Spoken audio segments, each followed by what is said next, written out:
Bienvenue dans ce nouvel épisode de Ça déborde, le podcast Nature Peinture qui t'aide à faire autrement, à devenir ta priorité et à prendre soin de toi sans culpabiliser. Je m'appelle Lucille, je suis psychopraticienne et ici je te parle de mon parcours, mes galères, mes réussites, mes coups de cœur, mes coups de gueule aussi et les clés qui m'ont aidé à avancer et que j'ai à cœur de partager avec toi. Pour que tu apprennes à mieux te connaître, à dépasser tes peurs et tes doutes, pour laisser enfin déborder pleinement qui tu es. Alors installe-toi confortablement et c'est parti. Bonne écoute. Et coucou, je suis contente de vous retrouver comme tous les vendredis pour les épisodes de podcast et en particulier pour cette série spéciale astrologie. Donc après avoir fait les planètes la semaine dernière, je vais passer un peu plus de temps sur deux planètes en particulier qui sont le Soleil et la Lune et sur l'ascendant. L'ascendant, c'est en fait la maison 1. Alors, j'ai pas encore fait le podcast sur les maisons, ce sera pour vendredi prochain. Mais vu que j'ai fait celui sur les planètes, je trouvais que c'était bien de pouvoir approfondir sur le Soleil et la Lune qui font partie des trois grands marqueurs de personnalité, de la personnalité de chacun. Donc comme on a pu le voir rapidement, je rappelle rapidement ce qu'on a pu voir la semaine dernière. Le Soleil, c'est notre conscience, notre identité. Pour faire simple, c'est notre grand « je suis ». Notre lune, ce sont nos besoins, les besoins de sécurité, émotionnels, nos émotions, notre monde plutôt intérieur. Et l'ascendant, qui est donc la maison 1, c'est la seule maison qui porte un nom d'ailleurs. L'ascendant, c'est le nom de la maison 1 et les maisons, pour faire rapide, ce sont 12 secteurs de vie, on va dire, 12 champs d'expérience. C'est comme si la vie était découpée en 12 catégories, on va dire, de problématiques ou d'enjeux. Alors je suis désolée pour le bruit, j'entends les voitures derrière moi, je ne sais pas si ça s'entend beaucoup au micro, mais j'enregistre encore depuis ma caravane. Alors c'est pas forcément le plus confortable et en même temps je me sens hyper bien. Mais je pourrais, je pense pour la semaine prochaine, reprendre mes enregistrements dans la maison. Donc désolée s'il y a un peu de bruit parasite, j'espère que ce sera quand même agréable à écouter. Donc l'ascendant, c'est notre je fais, c'est un peu notre moteur. Et finalement, ce soleil, cette lune et cet ascendant, on appelle ça les trois grands marqueurs de personnalité. Et déjà, quand on connaît ces trois-là, les trois signes de ces trois enjeux-là, ça vient donner une bonne idée de quoi on est pétri. Parce que clairement, on va avoir notre grand « je suis » le soleil, notre grand « je fais » l'ascendant et notre grand besoin, j'ai besoin. Pour simplifier, ça ne se réduit pas à ça, mais pour faire simple, ça c'est la lune. Une fois qu'on connaît ça, qu'on comprend qui on est, comment on se comporte et de quoi on a besoin, déjà ça permet de s'accueillir et peut-être de faire en conscience les choses telles qu'on en a besoin, envie, telles qu'on aime les faire ou telles qu'on est venu être et les rayonner. Donc le soleil peut se trouver dans n'importe lequel des signes, tout comme l'ascendant et la lune. Et après, il y a des cas un petit peu particuliers. On peut se construire en fait avec un soleil et un ascendant. On va regarder en fait la compatibilité entre ces deux-là, entre je suis et je fais. Parce que il arrive qu'on se construise sur une cohérence, une belle cohérence, quand le soleil et l'ascendant sont dans des signes qui se complètent bien. Par exemple, si on a un soleil en terre et un ascendant en eau, on comprend bien que la terre et l'eau, ça va bien ensemble. Parce que l'eau vient fertiliser, nourrir la terre, que ça rend la terre plus riche, plus fertile, que ça permet de faire grandir des choses dans cette terre intérieure, donc c'est plutôt pas mal. Et l'eau, quand il y a un déséquilibre, quand il y a beaucoup d'eau, là je t'invite à réécouter l'épisode sur les éléments. Mais quand on a beaucoup d'eau, on peut avoir ce côté un peu flou, un peu mouvant, d'avoir l'impression un peu de perdre pied, d'être un peu perdu comme ça. Et du coup, la terre va venir un peu stabiliser, sécuriser cette eau en lui apportant une forme de stabilité. Donc ça matche bien ensemble. Pareil entre le feu et l'air. L'air attise le feu et le feu réchauffe l'air, ça marche bien. Donc ce sont des éléments qui se complètent. Donc quand on a son signe solaire et le signe de son ascendant dans des éléments qui sont complémentaires, cohérents. Du coup, on a une manière de se comporter qui est complémentaire à notre façon d'être. Et donc, il y a une forme d'harmonie intérieure dans notre manière de vivre tout simplement ou de ressentir à l'intérieur. Je reviendrai sur la Lune un peu plus tard. Alors, il peut arriver aussi que le Soleil et l'ascendant ne soient pas créent plus une tension intérieure. Par exemple, quand le Soleil et l'ascendant sont dans des signes opposés, eh bien, ça crée une opposition à l'intérieur. Et il faut comprendre que dans un thème astral, deux signes qui se font face sont diamétralement opposés déjà sur le cercle, mais ils sont diamétralement opposés aussi dans leurs caractéristiques, dans leur description. On va prendre le vocabulaire d'un et on va prendre les mots contraires et on va se retrouver avec le vocabulaire de l'autre. Donc c'est vraiment des grands opposés. Ce qui fait ça, c'est leur modalité. La modalité, c'est cardinal, fixe ou mutable. Alors pour pas trop t'embrouiller, mais pour quand même que tu aies cette connaissance-là, les signes cardinaux, ce sont les signes un peu qui démarrent l'histoire. Ce sont ceux qui vont initier les choses, vouloir démarrer, vouloir impulser quelque chose. Ensuite, on a les signes fixes, comme si le signe cardinal était l'élément déclencheur de l'histoire, par exemple. Si on prend une fable ou un truc comme ça, un conte, n'importe quoi, une histoire, les signes cardinaux sont les déclencheurs. Ensuite arrive le signe fixe. Donc le signe fixe, il va vouloir fixer, stabiliser, faire durer dans le temps, développer, aller au bout, prendre le temps. Ça va être tout le cœur de l'histoire, quoi, tout le déroulé de l'histoire. Donc les signes fixes, ils ont besoin de prendre du temps, de la place, d'aller au fond des choses. Et ensuite, on a les signes mutables. Et les signes mutables, ça reviendrait un petit peu à la conclusion ou à un peu la morale de l'histoire. Parce qu'il y a eu un élément déclencheur, qu'il y a eu toute une série d'aventures que l'histoire s'est déroulée, quand on arrive à la fin, il y a cette espèce de recul des signes mutables qui arrive un petit peu à regarder l'histoire depuis le début et de pouvoir en tirer une conclusion, de pouvoir en faire une synthèse et en sortir l'essentiel avec juste quelques mots, d'avoir compris en fait l'enjeu de l'histoire qui s'est déroulée. Et en fait, quand deux signes sont opposés, ils sont dans la même modalité. Donc on va se retrouver avec un signe fixe en face d'un signe fixe, un signe cardinal en face d'un signe cardinal, etc. Donc en fait, quand il y a deux signes cardinaux, du coup, le « je suis » et le « je fais », ils veulent tous les deux impulser quelque chose, mais ils veulent pas du tout impulser la même chose. Quand c'est deux signes fixes, ils veulent développer, les signes ont besoin d'être au cœur de l'histoire, de développer, de prendre le temps. Et les deux veulent faire la même chose, mais pas du tout dans les mêmes énergies. Donc ça va créer une tension à l'intérieur qui n'est pas simple à gérer. Et parfois déjà rien que de savoir que dans son thème, on a son soleil et son ascendant opposés, ça aide à mieux se comprendre et du coup à mieux s'accepter. Moi par exemple, j'ai le soleil et l'ascendant opposés. J'ai mon soleil en taureau et mon ascendant en scorpion. Ces deux signes qui se font face, ils sont dans le même axe. Et du coup, ça va venir créer cette tension où je suis et je fais sont totalement opposés. Donc, je peux me comporter à l'opposé de ce que je suis. Et je peux être profondément à l'opposé de comment je me comporte ou comment j'agis. Et ça ne veut pas dire que c'est une façade, comme parfois on va avoir des façades qui sont un peu des façades de protection, des modes de protection. Là, on ne parle pas de ça. Là, on parle de comment on se comporte, qu'est-ce qui va nous donner envie, parce que c'est ça l'ascendant. L'ascendant, c'est la première énergie à ma disposition pour agir. Ça va être ce qui va créer ton élan, ton moteur, ta motivation.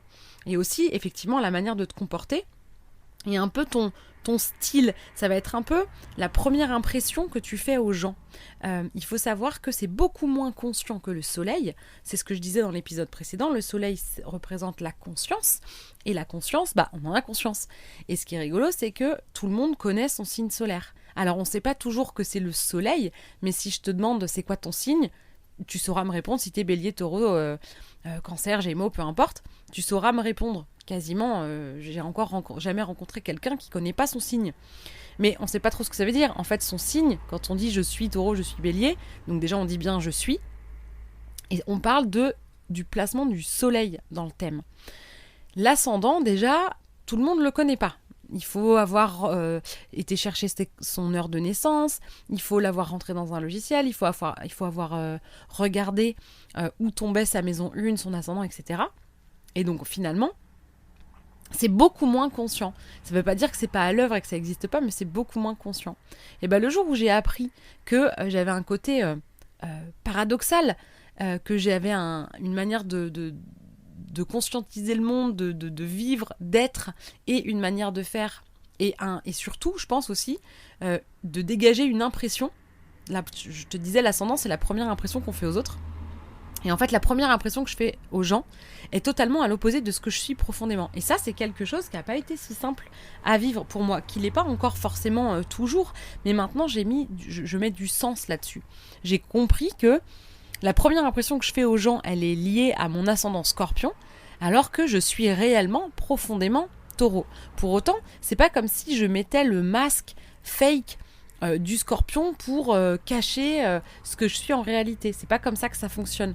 C'est vraiment comme si c'était le costume qu'on porte, mais c'est un comportement qui fait réellement partie de ce qu'on est. Il ne faut pas vouloir changer ça, il ne faut pas se dire que parce que tu as un soleil et un ascendant qui sont opposés ou contradictoires, que c'est une catastrophe.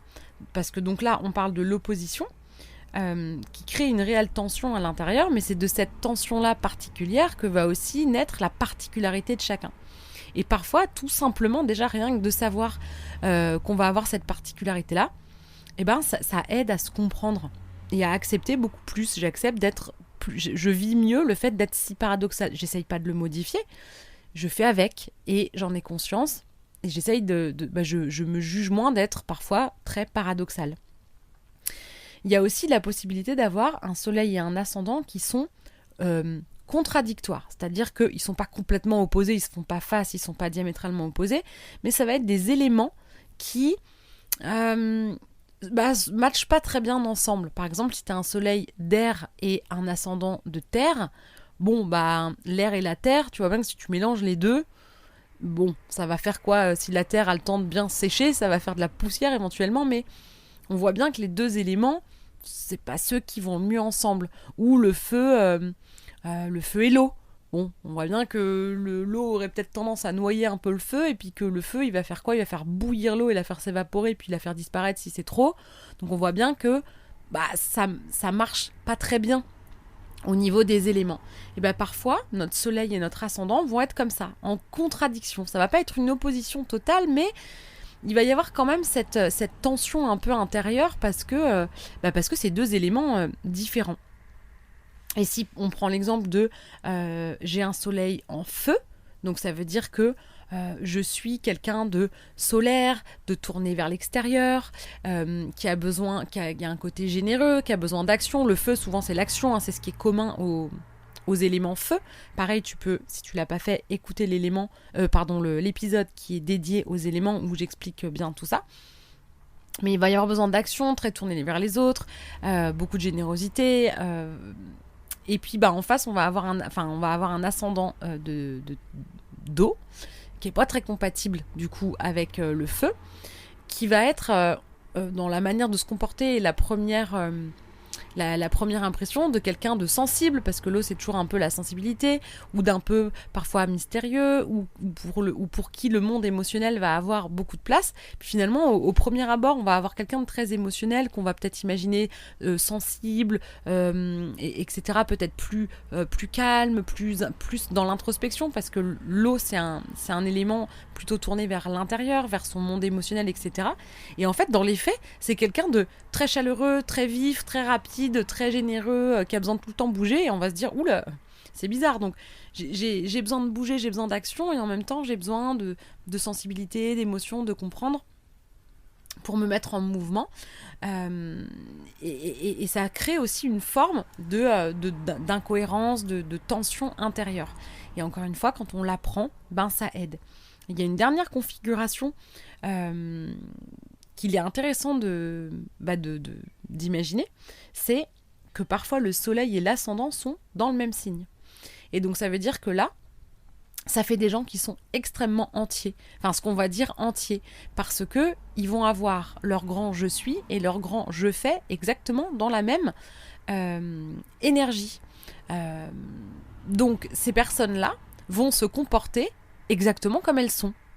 Et donc, ce sont des personnes qui, parce que on est tous comme ça, hein, on a tous des difficultés à concevoir le monde autrement que comme on est. Et ce qu'on est, on imagine que tout le monde est pareil et on a du mal parfois à comprendre que ça se passe pas pareil tout le temps. Et ben c'est pareil si de savoir que ton signe et ton ascendant, enfin ton soleil et ton ascendant sont dans le même signe, ça fait des gens qui sont très très entiers et qui ne vont pas comprendre que des gens puissent se comporter d'une certaine manière et finalement être différemment de comment ils se sont comportés. À partir du moment où on conscientise ça, on vit mieux le fait que les gens soient moins cohérents que nous. Parce que là, du coup, c'est vraiment, là, c'est à l'identique. Il n'y a pas de différence entre la sensibilité, en tout cas l'énergie qui va déployer le je fais et qui va déployer le je suis. Et donc, c'est difficilement concevable que ça puisse être autrement. Donc, c'est toujours intéressant, déjà dans les premières lignes comme ça du thème, de pouvoir sentir si on s'est plutôt construit sur une opposition, sur une contradiction, sur une cohérence ou sur une paire, on va dire, identique. Parce que ça va pas venir dire la même chose. Donc je trouve que déjà, sans aller creuser trop profondément dans le thème, je trouve que déjà ça donne une bonne clé. Donc si tu as envie, si tu connais pas encore ton ascendant, tu peux aller sur un site comme AstroThème et tu rentres ton heure de naissance. Alors c'est là où il faut vraiment l'heure précise, il faut regarder sur ton carnet de santé parce que il faut savoir que l'ascendant change toutes les 2 heures. Donc selon si tu es au début ou à la fin d'un changement, à quelques minutes parfois ça fait changer l'ascendant. Donc c'est important d'aller chercher ton heure précise de naissance pour pouvoir renseigner ça et être le plus précis possible et de regarder comment est ton soleil par rapport à ton thème. Et pour pouvoir, parce que tu vas peut-être pas te souvenir de tout ça, mais tu peux, je mettrai le lien dans la description de l'épisode, j'ai créé tout un petit document. Alors pour l'instant, dans ce document, il manque encore le chapitre sur les maisons, mais je vais le faire cette semaine en même temps que j'enregistrerai l'épisode dédié aux maisons.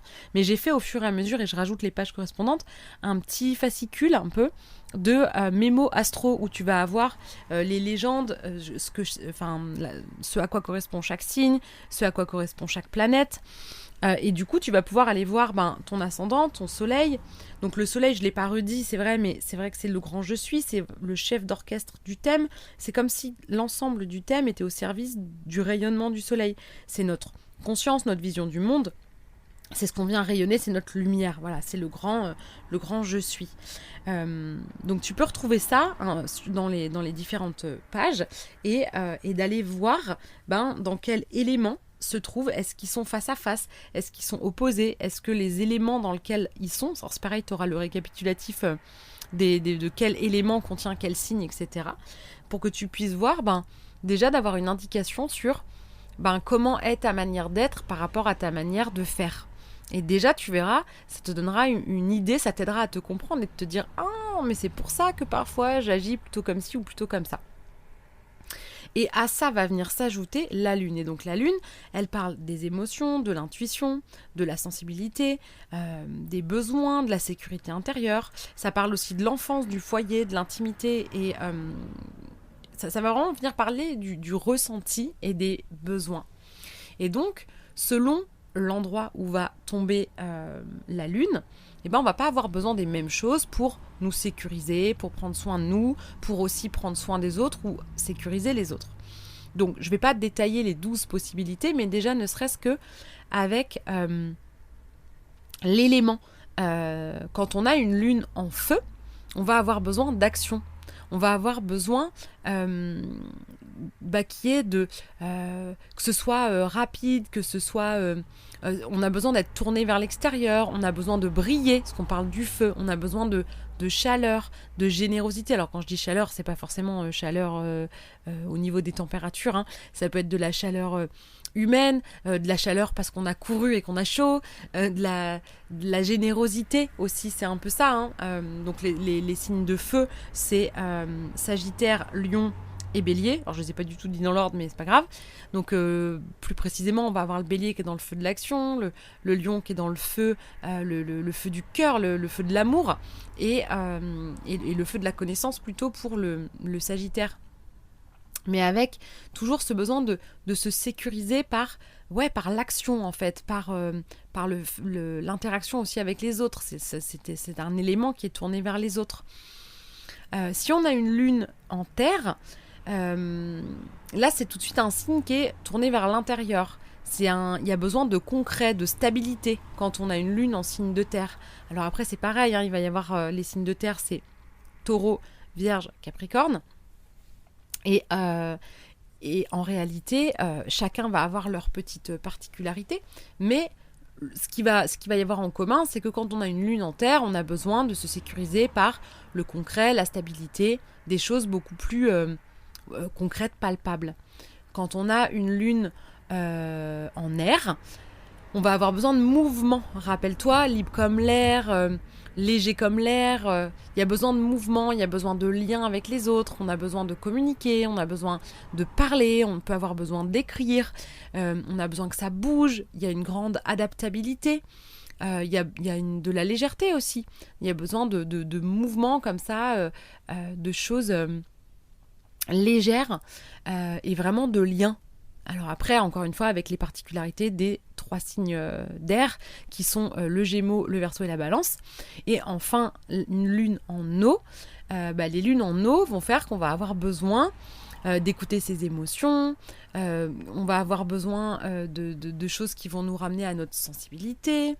Ça va pas du tout être les mêmes besoins. Puis là, on est de nouveau dans quelque chose plutôt tourné vers l'intérieur, d'avoir besoin peut-être de se retirer, d'avoir besoin d'explorer en fait son monde intérieur, son enfance, ses mémoires, parce que alors déjà la lune c'est plutôt ça, puis la lune elle est reliée à un signe d'eau, donc c'est pour ça qu'on retrouve des similitudes avec la fonction de la lune. Mais voilà, quand on a une lune en eau, on va être sensible et ça va être une corde qui va être importante pour prendre soin de nous et pour prendre soin des autres. Et une fois qu'on combine ces 3 éléments-là, déjà, on commence à avoir les traits du personnage qu'on incarne. Moi, par exemple, moi, Lucille, je suis faite de mon soleil, ma lune, mon ascendant, toi aussi. Et ça te représente, toi, dans les 3 grands axes de ta personnalité. Donc ça, quand je fais des séances dédiées à l'astrologie, c'est le premier rendez-vous. Déjà, on passe un premier rendez-vous d'1 heure à faire le tour de ça, à aller vraiment dans la spécificité de ton soleil c'est ça, t'es venu rayonner ça, ça va être ça tes grandes qualités, dans les défauts ou dans l'ombre, ça peut se traduire de cette manière-là, ce que tu vas bien vivre dans cette énergie-là, comment ça va se traduire quand tu vis bien ton énergie solaire, comment ça va se traduire quand tu la vis moins bien, ou quand tu la refuses par exemple, quelle va être l'ombre en fait de ton soleil au lieu de sa lumière. On va faire pareil avec l'ascendant. C'est quoi ton moteur ? Est-ce que du coup tu sens que c'est ça ton moteur mais tu t'en empêches ? Est-ce que tu n'avais pas compris que ça avait autant d'importance et du coup qu'est-ce que tu peux faire pour mettre plus d'élan, plus d'envie, plus d'impulsion, ce mouvement d'action qui va venir parler, cette maison 1 qui parle de soi, hein, clairement. C'est quoi ton élan, et d'essayer de comprendre en fait l'équilibre entre les deux et comment entre ton je suis et ton je fais à toi, dans ton concret de ta réalité, qu'est-ce que t'en fais. Et puis on va passer un temps comme ça aussi sur la lune et on va détailler lors de ce rendez-vous-là, on va pouvoir prendre le temps de détailler quels sont tes besoins, qu'est-ce qui pourrait être intéressant que tu fasses pour prendre soin de toi. Alors encore une fois, moi l'astrologie, j'utilise pas ça comme pour te mettre dans une case. C'est pas parce que tu as un soleil dans tel signe que il faut que tu coches toutes les cases de ce signe-là. J'en reviens toujours à cet exemple du jeu de cartes, c'est-à-dire que c'est ces cartes-là que tu as en main. Maintenant, comment tu vas les combiner et puis comment tu vas les combiner aussi en fonction des autres cartes, parce que tu n'as pas que ces 3 cartes-là dans ta main. Comment tout ça va discuter ensemble, à quel jeu tu vas jouer, selon les règles du jeu, ça va changer ce que tu vas pouvoir ou vouloir faire de ton jeu. Il y a des jeux qu'on aime bien, on y joue, on est super content, on passe des bons moments, puis il y a des jeux qui nous font chier à mourir, et en fait on s'ennuie, et on a compris les règles, mais voilà, ça saoule, donc on passe pas le même moment. Et puis il y a des jeux qu'on comprend pas, donc on se sent assez nul, et on a beau essayer de comprendre les règles, on n'y arrive pas, et on n'a pas un jeu adapté, etc. Donc il n'y a pas quelque chose de figé là-dedans. Mais on en revient toujours au même, plus tu connais la valeur de chaque carte, les différentes combinaisons possibles, les différentes règles du jeu possibles, quand tu te mets à jouer avec quelqu'un, ça change aussi la donne, parce que l'autre il a son jeu, sa manière de jouer, etc. etc.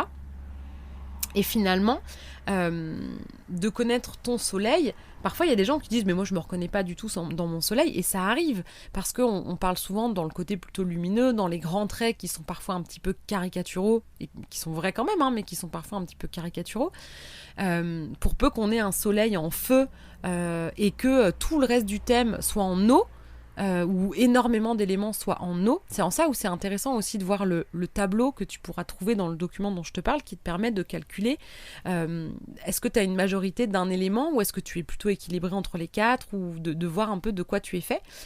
Quand tu as un thème qui a, 80% de signes d'eau, et que tu as un soleil de feu, je peux t'assurer que ça va pas être si évident pour toi de te reconnaître dans les grands traits de ton soleil de feu. Et pourtant, c'est bien ce que tu es. C'est pourtant ce que tu es venu rayonner. Mais parfois, je trouve... Alors, tous les astrologues ou tous les courants d'astrologie vont pas être forcément d'accord avec cette vision. Mais c'est la mienne. C'est ce qui me semble... C'est ce qui me résonne... moi, c'est cette manière-là dont je le vois. C'est que le soleil, c'est ce qu'on vient rayonner. C'est vraiment notre identité profonde. Mais que parfois... je trouve que ça demande du travail, que c'est pas si évident que ça, de rayonner pleinement son soleil. Alors je dis peut-être ça parce que j'ai du mal à me reconnaître dans l'énergie de Taureau, mon soleil est en Taureau, j'ai du mal à me reconnaître dans cet élément-là. En même temps, j'ai 5 enjeux sur 10 qui sont... sur une dizaine, donc j'en ai un peu une bonne moitié. Parce que je compte que les planètes si je dis 10, mais en fait il y a un peu plus d'aspects, il y a 13 choses que je vais regarder. Sur les 13, moi j'en ai 5 qui sont dans le Scorpion, donc ça fait quand même une bonne part. Donc il y a beaucoup de planètes dont la fonction va s'exprimer à travers le Scorpion. Alors mon petit Taureau là-dedans, parfois j'ai du mal à le reconnaître, j'ai du mal à le sentir à l'intérieur de moi, et pourtant c'est réellement ce que je suis venue rayonner. Et quand je fais l'effort de faire quelque chose qui va être très Taureau, comme mes petites balades matinales où je marche, je me balade tranquille, c'est calme, c'est le matin de bonne heure, donc c'est calme en fait. Il y a la mer, il y a la nature, il y a les arbres, il y a les oiseaux, il y a les lapins, il y a les vaches, il y a les fleurs. Et en fait, c'est vraiment une activité quotidienne qui est très Taureau. Et je vois bien que quand je fais ça, ça me fait un bien fou, parce que quelque part, c'est ce que je suis venue vivre, c'est ce que je suis venue rayonner. Alors ça, c'est un exemple de ce que peut être le Taureau comme un autre. Mais c'est pour te montrer que parfois, c'est pas si naturel pour moi d'aller prendre l'air, ça m'a demandé un effort de mettre ça en place, et j'ai constaté, émerveillé, le bien que ça me faisait. J'aurais jamais cru que ça puisse me faire autant de bien. Parce que c'est une activité, ça aurait pu être autre chose, qui est très très en lien avec cette énergie de Taureau, qui est ce que je suis profondément. Et du coup, ça m'aide à me connecter à ce que je suis profondément quand je fais quelque chose qui est très très Taureau. Donc c'est avec tous ces petits éléments comme ça qu'on apprend à se connaître, qu'on apprend peut-être parfois à faire l'effort de faire une activité, ou de se mettre dans une énergie plutôt qu'une autre, même si c'est pas naturel, et de le faire en conscience, d'essayer pour voir et de se rendre compte à quel point ça fait du bien. Et ça, moi je trouve que ça aide beaucoup, que ça donne énormément de clés. Donc, si tu as envie de pouvoir déjà aller fouiner dans ton thème, je vais te remettre le lien vers AstroThème pour que tu puisses le créer. Et puis, si tu veux télécharger mon petit mémo, tu pourras avoir un peu les récaps de la fonction de chaque planète, les grands tops et les grands flops de chaque signe, le tableau pour calculer les éléments, etc. Et je vais rajouter la partie sur les maisons courant de semaine prochaine. Et là, normalement, il y aura tout. Donc déjà, avec ces éléments-là, tu peux déjà aller creuser, tu peux déjà aller lire des choses. Et alors, l'idée, c'est que tu lises et que tu puisses voir ce qui va te parler. Pas forcément de t'obliger à cocher toutes les cases, hein. Mais que tu puisses voir, dire « Ah ouais, je me reconnais là.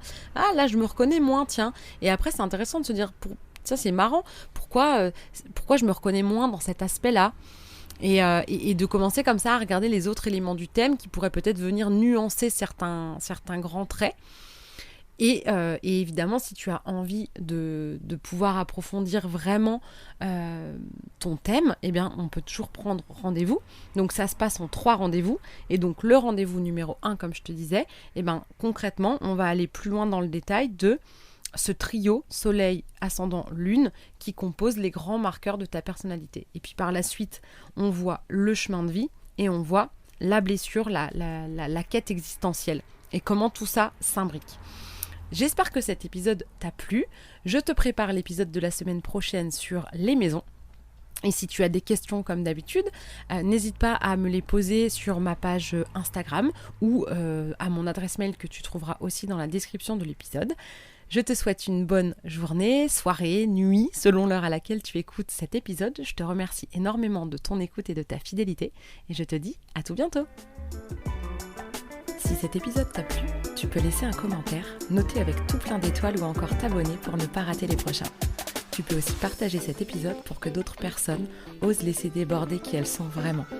Et si tu veux en savoir plus sur ma manière de travailler, mes outils et les accompagnements que je propose, rendez-vous sur ma page Instagram L'Oreille et la Plume ou sur mon site internet. Merci beaucoup de ton écoute et de ton soutien.